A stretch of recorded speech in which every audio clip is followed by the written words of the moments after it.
Assalamualaikum warahmatullahi wabarakatuh.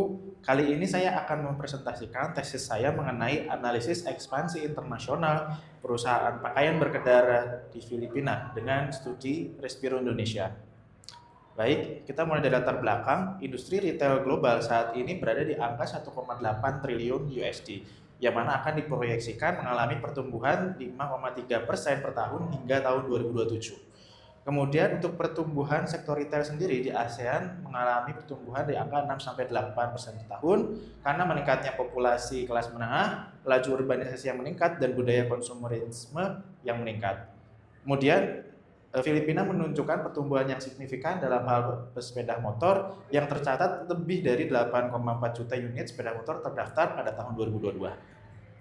Dengan potensi pakaian berkendara di Filipina yang semakin terlihat dari pertumbuhan nilai pasar sebesar 8,7% per tahun dari periode 2022 hingga 2027. Nah, rumusan masalah pada penelitian tesis ini, Respiro menghadapi tantangan berupa stagnasi pendapatan tahunan yang mana ada di kisaran 28 miliar per tahun dari periode 2022 hingga 2024. Adanya keterbatasan ekspansi pasar domestik yang ditengarai semakin ketatnya persaingan industri pakaian berkendara di Indonesia baik dari merek lokal maupun internasional. Melihat kondisi ini, ekspansi ke pasar internasional terutama di Filipina menjadi langkah strategis pada perusahaan. Oleh karena itu, pentingnya dilakukan analisis mendalam mengenai strategi ekspansi yang tepat bagi Respiro untuk memasuki pasar Filipina. Baik, dari rumusan masalah tadi terdapat 4 pertanyaan penelitian. Yang pertama, apakah yang menjadi keunggulan bersaing utama negara Filipina? Yang kedua, apa daya tarik industri pakaian berkendara di Filipina? Ketiga, apa mode of entry yang paling tepat digunakan oleh Respiro untuk ekspansi di Filipina? Dan yang keempat, apa strategi adaptasi yang sesuai untuk meningkatkan keberhasilan ekspansi Respiro di Filipina? Baik, untuk tujuan dan manfaat penelitian, tujuannya itu ada mengidentifikasi keunggulan bersaing di Filipina, kemudian mengidentifikasi potensi industri pakaian berkendara di Filipina, dan menentukan mode of entry yang paling tepat, kemudian menentukan strategi adaptasi yang sesuai bagi Respiro agar keberhasilan ekspansi ini terjadi. Kemudian manfaat penelitian bagi akademisi yaitu dapat berkontribusi terhadap pengembangan ilmu ekspansi internasional, terutama pada sektor pakaian berkendara motor. Bagi praktisi itu sendiri dapat memberikan masukan strategis bagi manajemen perusahaan dalam merumuskan strategi ekspansi di Filipina. Kita mulai masuk ke metodologi penelitian dengan kerangka penelitian yang menjawab 4 pertanyaan penelitian tadi. Yang pertama, apakah yang menjadi daya saing negara Filipina? Instrumen penelitian yang digunakan itu adalah menggunakan Diamond Model Porter dengan hasil analisis data berupa faktor condition, demand condition, related and supporting industry, and firm strategy, structure, and rivalry.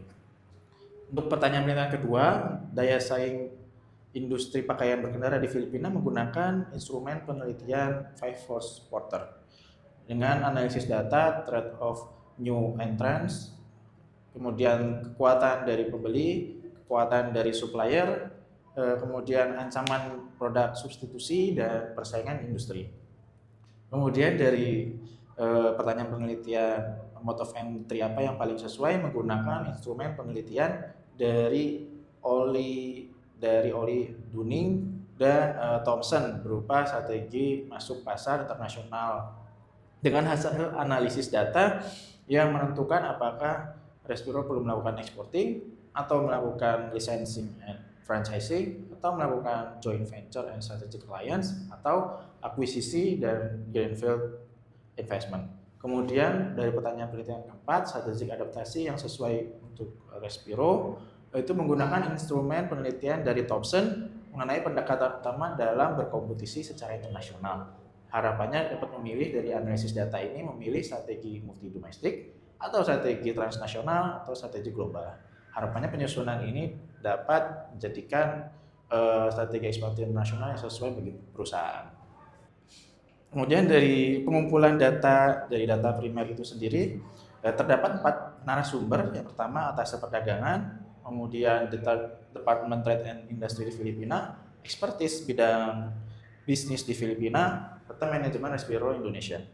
Dengan hasil wawancara yang menjawab pertanyaan dan pernyataan dengan menggunakan skala Likert, yaitu dari 1 sampai 5, dengan 1 dinilai sangat tidak setuju dan hingga ke-5 yaitu sangat setuju. Nah, kemudian untuk data sekundernya kami atau saya menggunakan metode telaah pustaka atau penelusuran dokumen digital baik melalui jurnal internasional, lembaga riset maupun website perusahaan serta lembaga pemerintahan yang kredibel sebagai bentuk data dukungan dari penelitian. Nah, untuk objek penelitian ini saya menggunakan Respiro dengan ekosistem perusahaan sebagai berikut, di mana Imaco itu sebagai perusahaan standarisasi dan supporting proses, kemudian untuk sinergi mitra utama itu sebagai manufacturer company untuk Respiro, dan PT RIB itu sebagai generate revenue dari e-commerce di Indonesia sendiri. Lanjut, dari hasil penelitian yang saya peroleh, kita masuk ke dalam analisis daya saing negara Filipina yang diperoleh dengan 4 dimensi. Yang pertama, demand condition dengan angka 4,6 dari 5, artinya permintaan pasar ini menunjukkan tren yang positif dan terus berkembang walaupun konsumen kelas ekonomi menengah bawah sensitif terhadap harga. Kemudian untuk faktor condition, yang mana Filipina masih bergantung dengan impor dan kesenjangan keterampilan dan biaya logistik yang mahal. Kemudian yang ketiga, ada related supporting industry, di mana ekosistem distribusi sedang berkembang. Keempat, firm strategic structure and rivalry, terdapat persaingan di Filipina yang cukup kompetitif namun belum terkonsolidasi oleh 1 atau 2 pemain. Untuk angkanya tadi demand condition 4,67 dari 5, faktor condition 2,9 dari 5, related and supporting industry itu 3,8, dan firm strategic structure 3,8. Lanjut, untuk pembahasannya, Respiro perlu merancang kampanye menggabungkan value based positioning yang mana menggunakan narasi tropikal untuk menarik konsumen. Kemudian menjadikan Filipina sebagai jaringan distribusi saja dengan mempertahankan produksi di Indonesia. Kemudian Respiro perlu mengembangkan kolaborasi dengan komunitas motor lokal untuk membangun kehadiran yang kuat juga di platform e-commerce untuk menjangkau konsumen yang luas. Nah, hasil penelitian dari analisis daya saing industri pakaian berkendara di Filipina ini, kita mulai dari ancaman pendatang baru, di mana kita berangka 4,4, artinya industri ini tergolong mudah untuk dimasuki oleh pemain baru karena struktur pasar yang relatif terbuka, regulasi yang mendukung investasi asing, dan loyalitas konsumen yang masih dipengaruhi oleh nilai tambah. Kemudian dari kekuatan pemasok memperoleh nilai 2,8, artinya ini cenderung lemah dari kekuatan pemasok karena terbatasnya jumlah pemasok lokal, tergantungan impor, dan minimnya bahan substitusi yang layak. Kemudian kekuatan pembeli di angka 3,56 dari 5, artinya ini tergolong menengah ke tinggi. Ini bisa dikatakan basis pembeli Filipina tergolong besar dan tingginya ekspektasi terhadap harga dan fitur, serta kemudahan konsumen beralih ke antar merek. Kemudian dari nomor 4, ancaman produk substitut tergolong sedang, artinya banyak, dan juga terdapat produk substitusi seperti jaket pada umumnya, komunitas lokal, dan pakaian bekas. Dan yang kelima adalah persaingan antar perusahaan, di mana ini terjadi banyaknya pesaing, angkanya 4,78, intensitasnya cukup masif, dan dari sisi harga dan distribusinya juga. Lanjut, untuk pembahasan daya saing industri pakaian berkendara di Filipina ini terdapat 3, yaitu fokus ekspansi Filipina sebaiknya diarahkan ke jaringan distribusinya saja, bukan produksinya. Yang kedua adalah Respiro perlu mengembangkan pemasaran berbasis omnichannel untuk mengintegrasikan kehadiran fisik dan digital. Kemudian yang ketiga adalah disarankan menyasar segmen konsumen menengah ke atas dan menekankan keunggulan teknis seperti fitur repeatable dan desain yang ergonomis.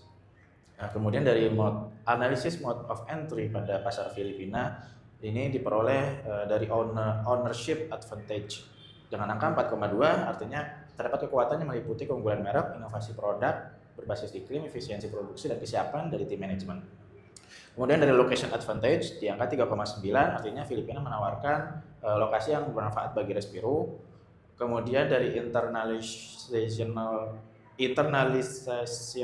advantage di angka 5 dari 5, artinya dengan mempertimbangkan risiko kehilangan kontrol, beban biaya internalisasi, dan pentingnya aset tak berwujud, ini menjadi mandatori harus dikendalikan oleh pihak Respiro.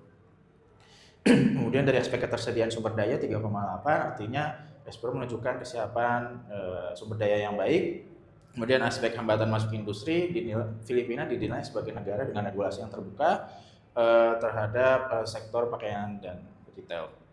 Kemudian kecepatan penetrasi pasar, ini juga ekspansi ini diperlukan penetrasi yang cukup agresif dan ditargetkan kuartal 4 2025. Kemudian dari efisiensi biaya terlihat profitabilitas dan kemampuan distribusi diperoleh net profit marginnya di angka 10-15.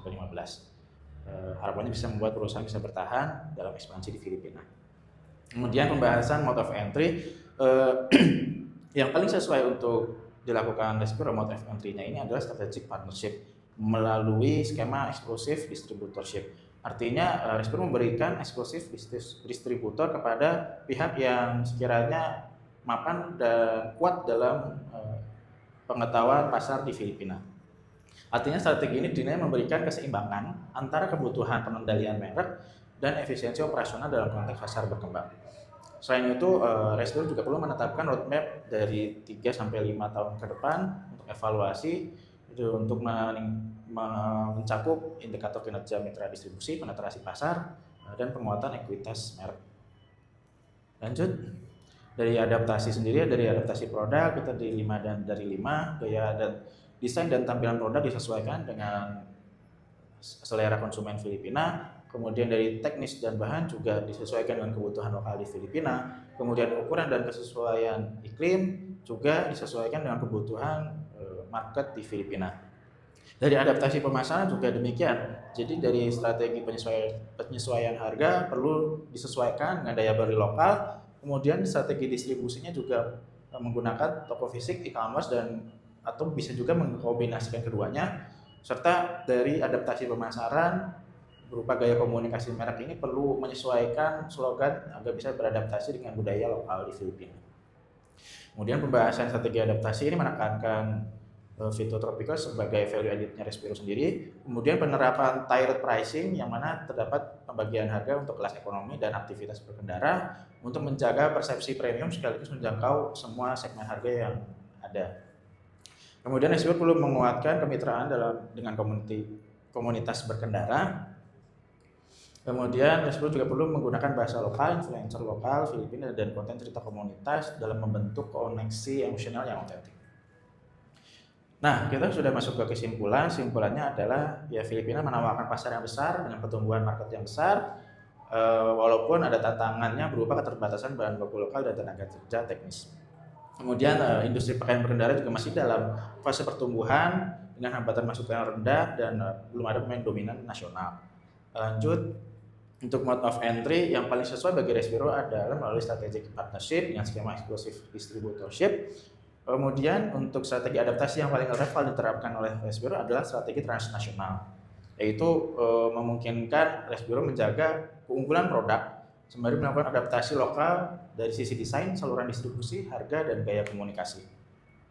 Kemudian saran praktis bagi Respiro dari produksi dan distribusi, tetap menjaga distribusi di Indonesia dan jadikan Filipina sebagai pasar distribusi.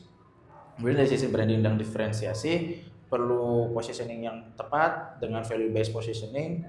Kemudian dari mode of entry masuk dengan eksklusif distributorship, artinya pilih mitra yang kuat di e-commerce, komunitas, dan logistik, uji pasar hingga 3-5 tahun sebelum akhirnya kita melakukan integrasi penuh. Dan untuk strategi transnasional yaitu menyesuaikan harga terhadap kemampuan membeli dari seluruh segmen pasar yang ada di Filipina dengan distribusi di e-commerce, komunitas, dan toko fisik serta komunikasi yang mengikuti budaya lokal. Baik, untuk saran akademik dan penelitian selanjutnya yaitu penelitian ini juga perlu melakukan studi komparatif ASEAN, artinya perlu pembanding atau perluasan antara kita ke Vietnam atau ke Malaysia atau ke Thailand sebagai strategi regionalnya. Kemudian perlu adanya pendekatan kuantitatif dari berupa survei konsumen, pemodelan biaya hingga simulasi risikonya.